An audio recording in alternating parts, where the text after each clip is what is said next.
The United Nations is calling on authorities in Myanmar to investigate the reported killing of at least 35 civilians.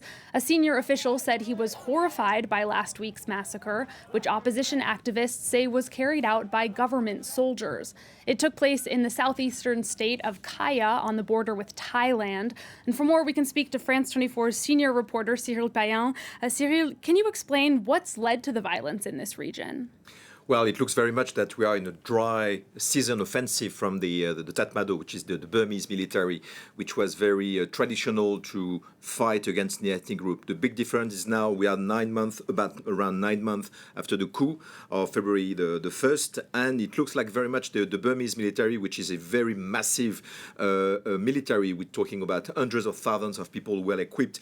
They didn't expect very much this resistance from the ethnic guerrillas, which are traditional in Myanmar, but also from various dissident groups, namely people who have been escaping from Rangoon, from Mandalay, from Naypyidaw, young people who have been trained on this border. So the last violences are just showing that the military is putting a lot of pressure on the civil population, and very much on the east border with Thailand. Thailand is on an high alert because tens of thousands of refugees are moving and crossing the river, the Moi River, going into Thailand. So they are really concentrating their effort by artillery, aerial offensive on the population, and then we have these kind of massacres.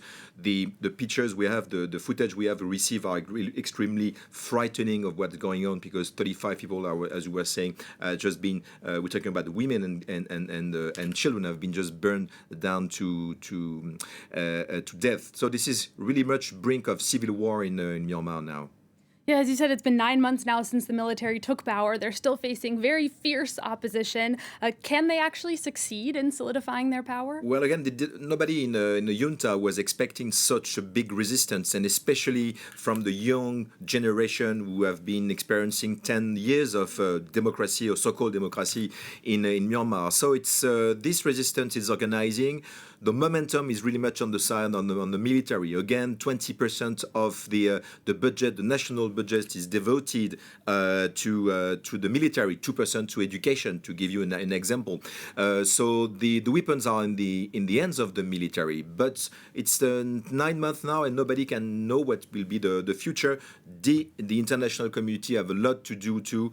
The godfathers, I would say, China and Russia, are just floating. They're not quite sure to still defend this junta. So far, this is again a country which is on the brink of a civil war indeed there. Yeah, incredibly worrying situation. Senior reporter Cyril Payan, thank you very much for that analysis on the situation in Myanmar.